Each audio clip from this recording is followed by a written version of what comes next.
Hello lovely people, how are you all doing today? I hope you're well. As you can see, I'm on the sofa. We're having Sunday on the sofa. It's actually Saturday, but we don't mind, do we? Bearing in mind that it's Saturday as opposed to Sunday, you may hear a few bangs and wallops and noises as we go, just because of the renovations downstairs, but hopefully less so today. Right, I just thought, because I'm here, I'm back on the bunting trail to do a load of work on the sofa, I thought I'd try and catch up with you all at the same time, because I feel like I've got loads to catch up on. Well, not necessarily loads to catch up on, but just thought we could have a nice little chat. So my job today, these are all just sewn, so I now have to, they've all been trimmed and snipped, now they all have to be turned the right way. Which is a bit fiddly, so I use an old crochet hook, the blunt end, to get down there and poke and poke and poke and feed all that material back through again. Oh, this fabric's quite thick, it's a gorgeous fabric, until I get my little pennant. Look at the print, isn't that pretty? Get my little pennant, make a pile of these will all then be pressed, etc, etc. Do you know what? I'm not going to be able to concentrate. I might do that in a second. Just because also it's going to be all me with my head down. So, oh my goodness, where are we? We're in the middle of July. And one of the reasons, by the way, this bunting that I'm making today, oh my goodness, I'm so behind with my sewing. Massively behind. It's partly because the garden this year has taken me so long to get sorted.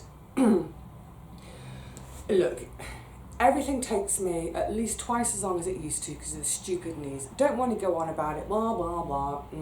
But the fact is, it's taken up so much of my time. When I haven't been doing the garden, I've been doing other stuff, but I really, really need to, I need to get back on with the sewing because I need to finish these orders that I've had for ages. I've got orders for 4 lots of bunting, which are so long overdue. And actually they're so long overdue that I've said to the customers that if you don't want it, that's absolutely fine. I totally get that because it has taken so long. If they don't want it, that's absolutely fine. I'll put it into the shop.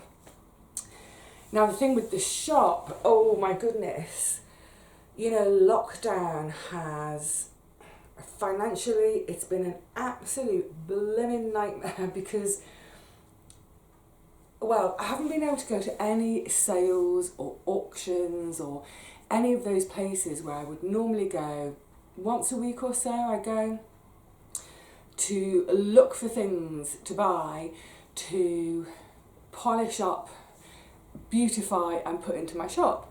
So pretty much since March my shop has been pretty much closed. I've lost all that income. The YouTube revenue has halved. Excuse me, it's pretty much halved. So doing YouTube now no longer covers my bills. It's ridiculous, and I'm not saying this because I want any money before any of the negative Nellies start going that way. Yeah, you Tracy.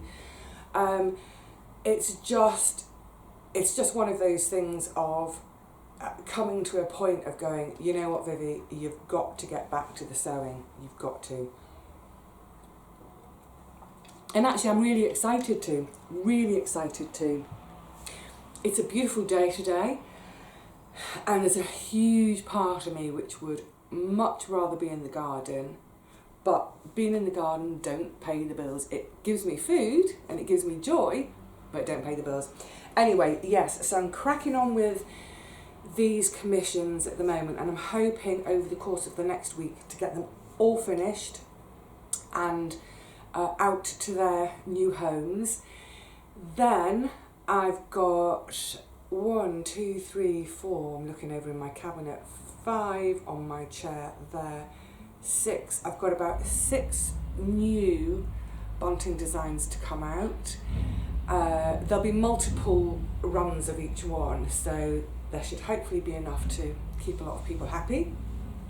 I'm also going to For anyone who's seen the bunting before, I have sold them in 2.5 metre lengths with 15 gorgeous pennants crammed in, so the pennants are really quite close to each other. That works really well in a small space, like in a shed or in a conservatory, that sort of thing. But I'm going to start doing a slightly new design as well on longer lengths. So I haven't decided yet between 4 metres and 5 metres, but where the pennants are spaced out more. So they will be more expensive because they're a longer length, but they won't be double the price of buying 2 shorter lengths because the pennants will be spaced out a bit more.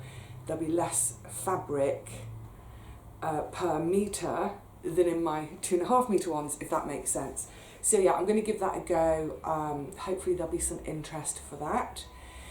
So yes, right, well, July. We're halfway through July. It's hard to believe that, I don't know where this year has gone. So much of it has been wasted on watching. I spent the whole of April watching the news, basically, as I think a lot of us did.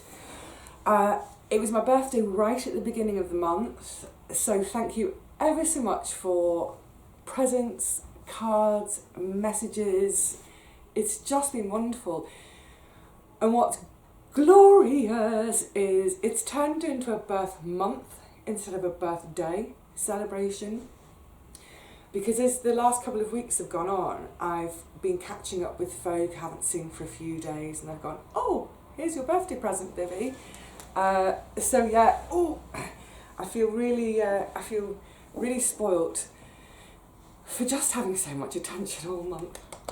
And what's been lovely, I'm going to show you a couple of things in a minute, but what I've loved with my presents is, for the most part, these are really simple, humble gifts in many ways, really practical, absolutely perfect for me.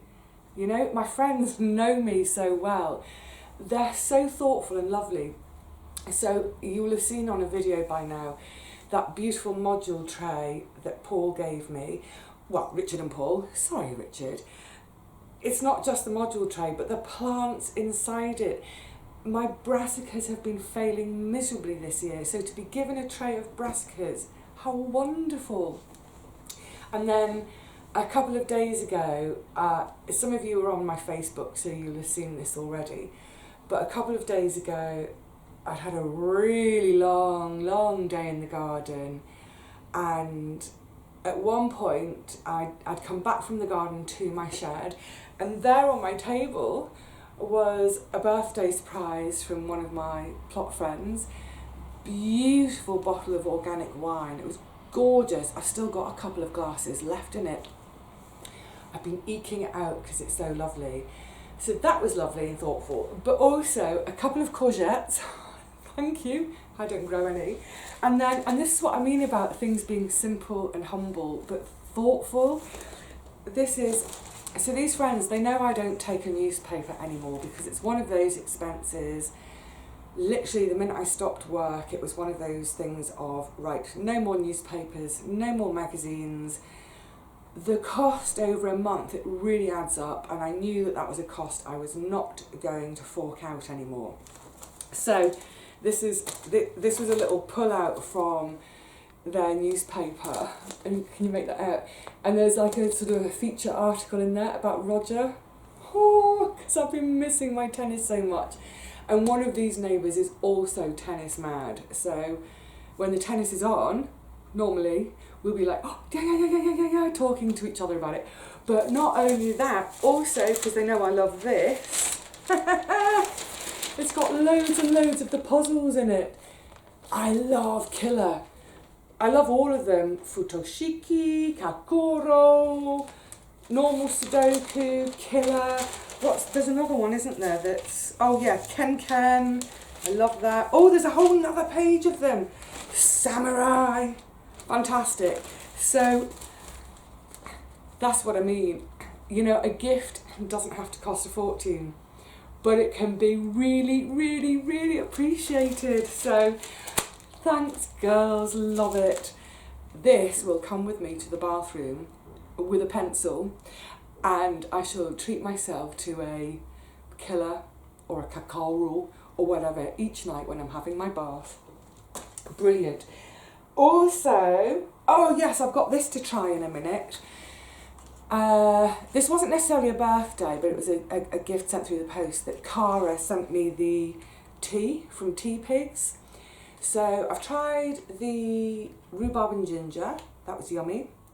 I tried the super berries, which was, I liked it, but it was one of those teas where the smell of the tea coming out of the cup, the intensity of the colour was so yummy. Did you hear that big thump then? I think we're going to get some thumping time.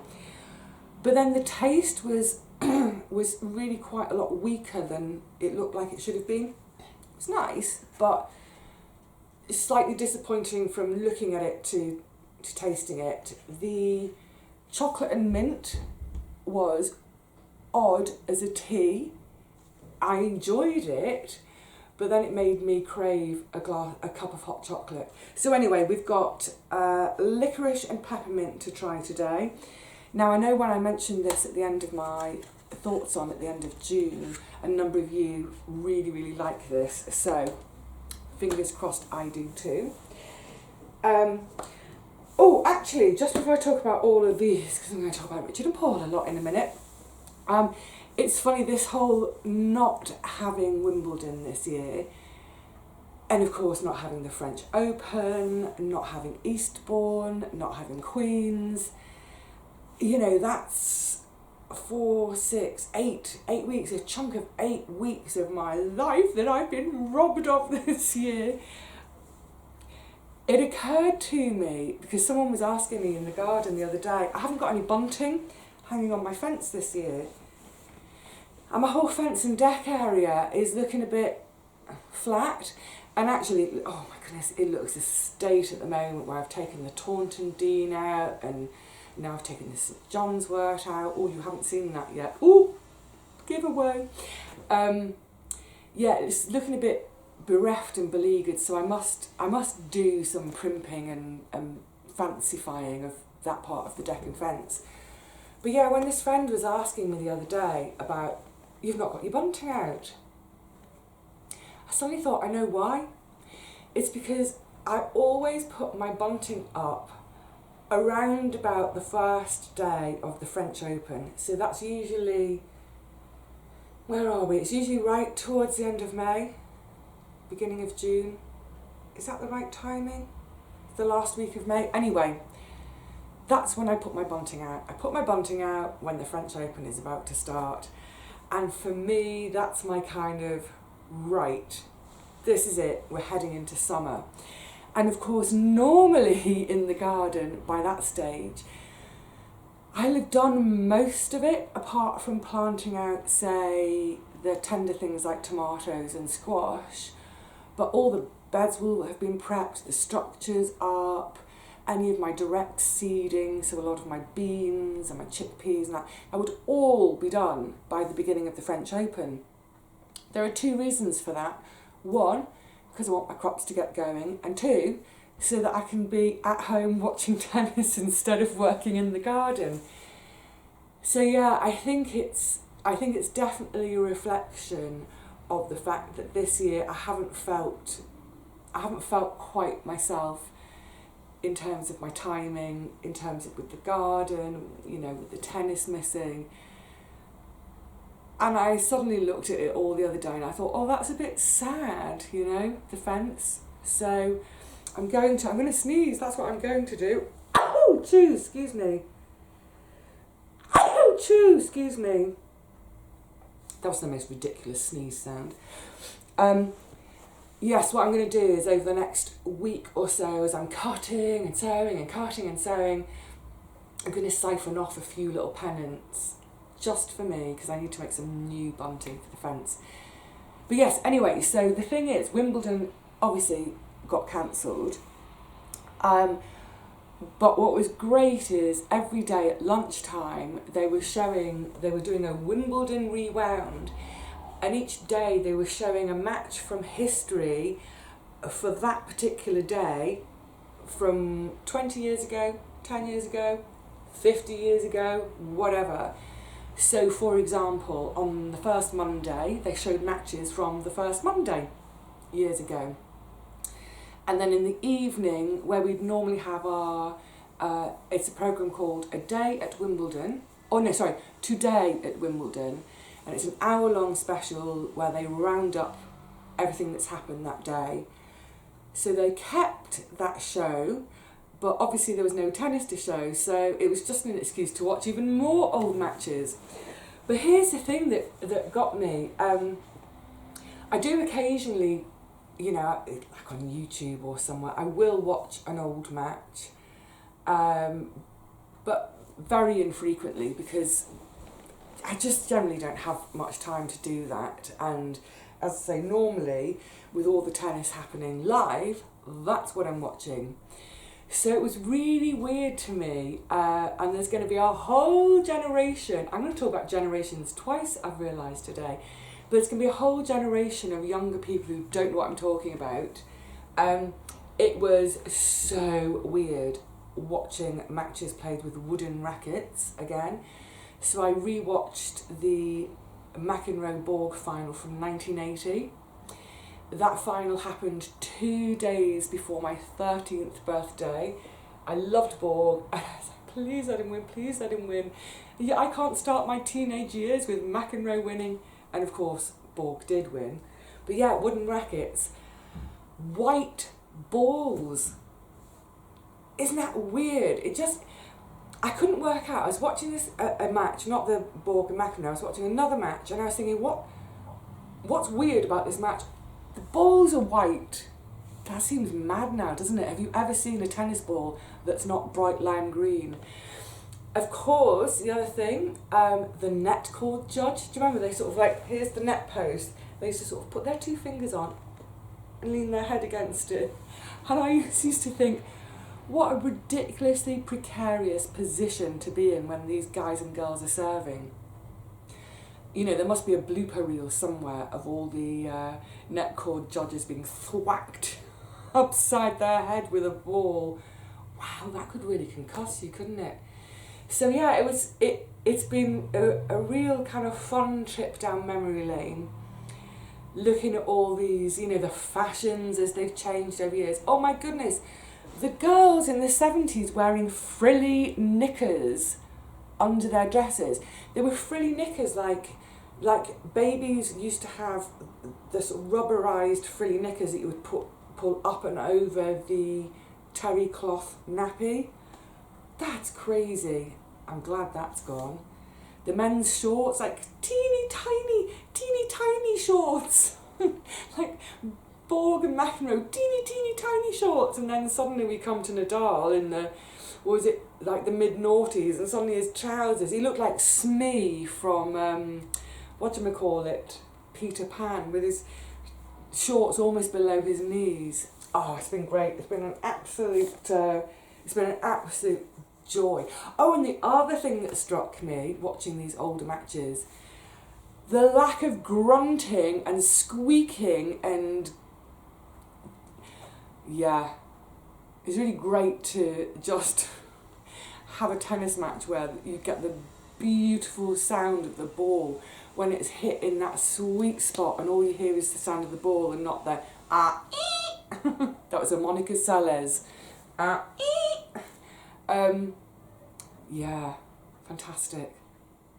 Oh, I'm just off in my whole little reverie at the moment, but I want to show you,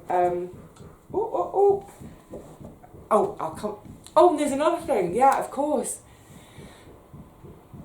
I don't know when this started, maybe in the last sort of 10 years or so, but again, looking back at those older matches, I'm not talking about ancient matches, I'm not talking about matches in black and white, but when ball girls and ball boys were just that, they ran around collecting balls and then giving it to, you know, whoever needs to do their serve, give them a ball. Suddenly these poor ball girls and ball boys are running around with towels. It's like the players now, between every point, they have to have a big towel off. Never mind the 20-second rule. Yeah, but all this toweling off. Oh, and the other thing, because this came up in the Borg McEnroe final from 1980, because the fourth set went to a tie-break, and the tie-break went to something like 18-20. Now, there's an end change in the tie-break, so every 6 points we change ends. And in those days, between those points, they would literally, each player, they'd take one side of the net each, they'd swap ends and they'd carry on, no interruption. Now, when they have the end change during a tie-break, the players go off to their seats, eat a banana, have a little drink, blow their nose, do this with their headband, do that with their shorts, have a towel off, have another drink, and then casually go off to the other end of the court. So yeah, it's been, for me, you all know, I'm complete and utter tennis nut, and there's no way I can play these days with my stupid knees. So the only thing I can do is just live that life vicariously through watching the matches. So it's been great to do that. Right, tennis aside, because I realise I meant this to be a quick one. Problem is, when I start chatting, I get a bit excited and I just want to chat. And, I'm with friends chatting, and that's what friends do, isn't it? So, when a couple of days after my actual birthday, as most of you know, because you'll have seen another video from me last week, I had 2 fabulous days where I was whisked away by Richard and Paul, because they're my social bubble, which means we can touch. All those hugs, glorious. And I just want to share very quickly, I had my tray of brassicas as a gift, but I also had these 2 books. So the first one is called Mrs. P's Journey. And what I love about this gift is this has significance for Richard and Paul. They didn't realise, but it has significance for me too. I'm not going to tell you the whole story of why it's significant for them and why it's significant for me, but to suffice to say, it is. So it makes it really special. And this is as it says, the remarkable story of the woman who created the A to Z map.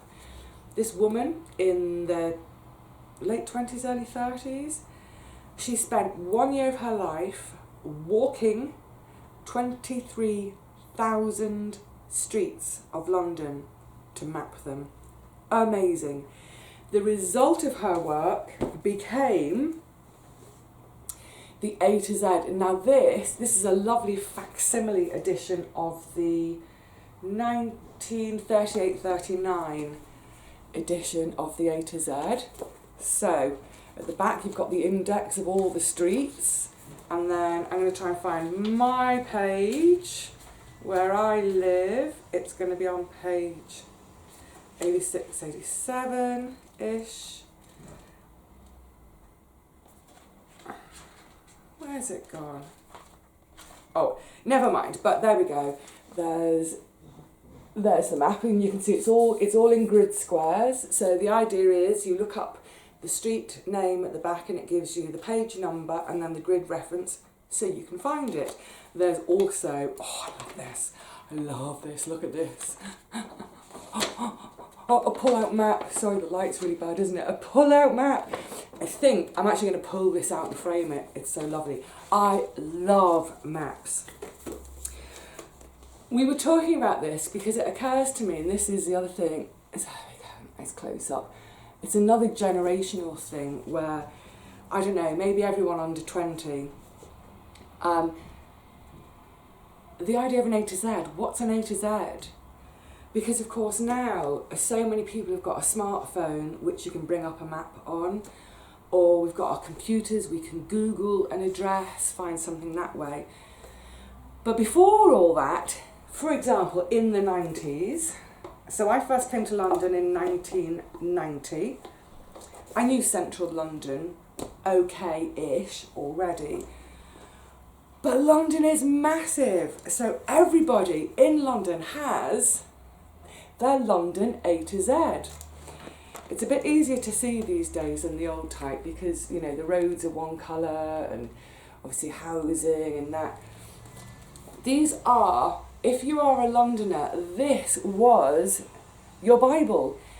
Now, I know there's probably a load of people who haven't looked in their A to Z for years because of their smartphones, sat-navs, etc, etc.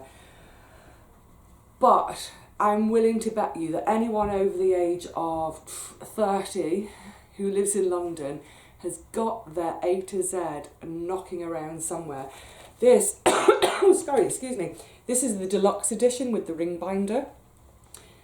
The less deluxe is the blind bound version. Oh, sorry, tickled. On the back, there's the handy tube map for you. You know, it was so invaluable because it's impossible to know where everyone is. Of course it is, unless you're a London black cab driver and you have the knowledge. But for instance, in the 90s, when I was still working as an actor, you know, I'd get an audition, I'd find out that, you know, my audition is at 10:30 at such and such a dance studio on such and such a street. The chance of me knowing that street in that different area is virtually none. So the first thing you do is you look up where that street is, you go, oh, I kind of vaguely know it, what's the nearest tube station to it, brilliant. And then on the day of the audition, A to Z in your bag, stroll along, you get to the tube station, you get your A to Z out just to double check where you're going. The first time I went over to see Richard and Paul, for example, I had my A to Z with me because otherwise I wouldn't have found it.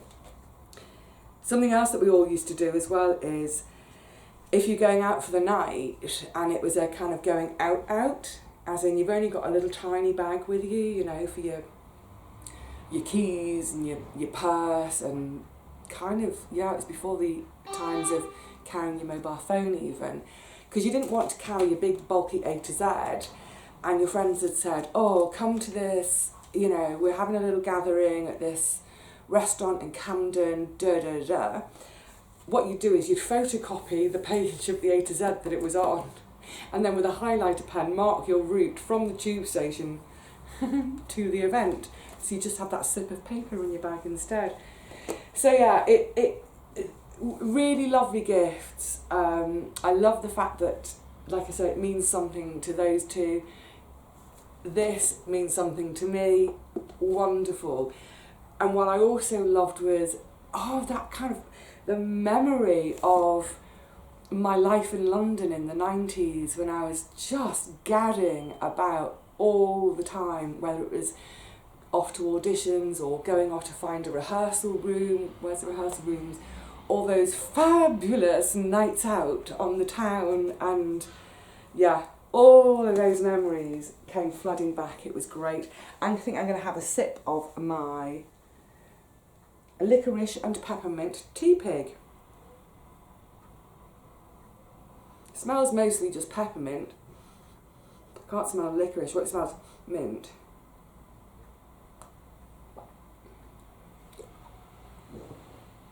Oh no.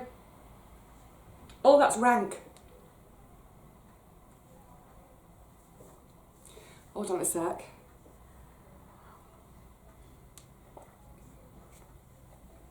Oh, that's horrible. Hang on a sec.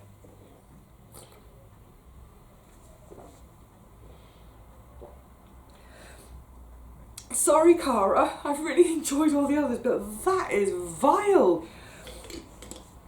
Somewhere between, oh, God alive, that's like mouthwash and sugar-free chewing gum. Right, okay. Well, the great... Sorry, Cara. Honestly, I really appreciate you sending to me, and I don't want to be ungrateful because I am really grateful, and the others have been gorgeous. But yeah, I'm really glad that was a sample box, you know, with just a couple in, as opposed to the full-size box. The full-size box of peppermint that she also sent. Obviously, I've half gone through those already. Yeah, don't be buying licorice and peppermint tea, people. It is vile, it is evil. There's something wrong with that. And any of you who like drinking it,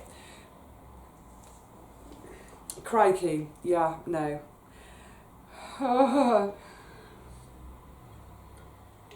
Okay, trying to put that, I'm haunted now. Yuck. Putting that aside. I'm just going to quickly carry on talking about, well, I'm going to tie up with talking about my visit with Richard and Paul, and then I'm back to sewing, because when I went over, I know a lot of you watch Richard and Paul, and you'll have seen that they got a new plot beginning of this year, which Paul worked his little tushy off to turn it around, because it was horrible, weedy, rubbish everywhere, just, oh, it was a gnarly, horrible mess.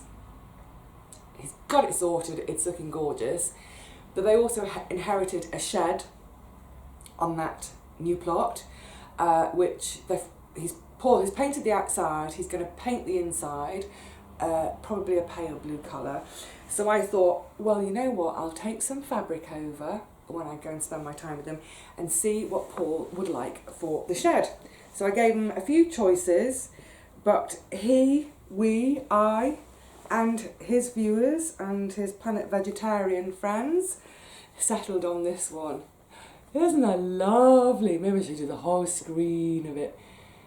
Gorgeous apples. And it seems so perfect because his apple tree this year is laden, absolutely chock full. Because there's not much fabric here, I'm just going to make him a cafe style curtain. So I'll also get a couple of the sort of tension wires at the top and bottom, much as I have on my shed, but I'm going to make it less frilly along the top, like they're a little bit ruched on the top in my shed. I don't think that's quite Paul. But yes, I'm delighted that there is enough of this to do that with. So I need to get on with that because it's going to be his birthday present. I've let the cat out the bag, haven't I? Oh well, Paul, if you're watching, happy birthday. Us July babies, we're all the best. Now, the other fabric I was showing on that day is this one. It's some mixed veggies. And, oh, I haven't known what, I've had this for a little while. It was given to me, thank you. I haven't known quite what to do with it because it's, the images are a little bit too big to work for bunting. Oh, I've been thinking, and suddenly it came to me. We're back to the sewing now, and then I need to wrap up because it's been going for ages.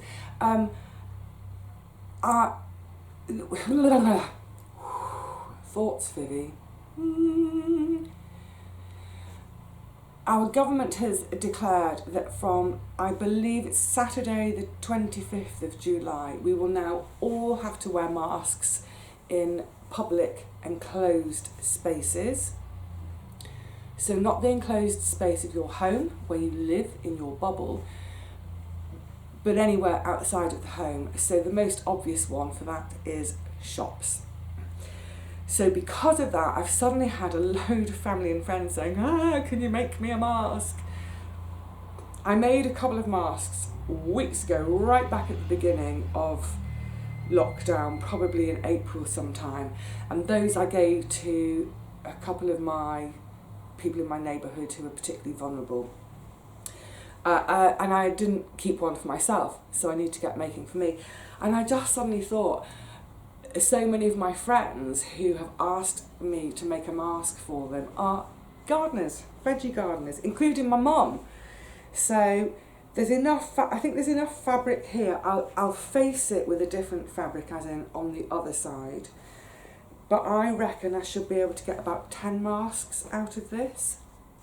So yeah, that's my, that's the sewing priorities for the next week, is catch up with my 4 bunting commissions, get Paul's curtains made, I think I've got a definite 8 masks to make for friends and family, plus 2 or 3 for myself. Because obviously, you know, once I've worn it, I don't want to wear it the next day. I want to take it off and wash it straight away. So yeah, loads and loads and loads of sewing to get done. But I think, like I said at the top of this video, oh, do you know what? That taste is still in my mouth. I can't get over how vile that is. Isn't it funny how our tastes differ? You know, for years I wasn't into olives, and now, gosh, I can't get enough of them. I absolutely love them. There's very little I wouldn't eat. There are a couple of things like melons. I can't bear the taste of melon, any kind of melon, whether it's what are they? I don't really know them because I don't buy them, but whether it's a watermelon or a honeydew melon, or is there a gala melon, I think? Gala, I'm not sure. But yeah, melon, can't bear it. And yet, there are other people who go nuts for it. And the other people who go nuts for the melon, some of those absolutely hate olives. So there we go. I was taking the mickey earlier. I know there are some of you who like peppermint and licorice. I don't really think you're weird. It just doesn't suit my palate. That's all there is to it. So I think on that note, actually, I think what I need to go and do now is put the kettle back on and make myself a steaming cup of peppermint to take that taste away. You know, there's not an ounce of it that's licoricey to me. I don't know. Anyway, yes, stop digressing. Oh my goodness, yes, I need to get on with my bunting, don't I? Bunting, yes. So, for now, gorgeous people, I'm going to leave it there. I think the next time you see me, yes, back in the garden with some jobs to do in the summer.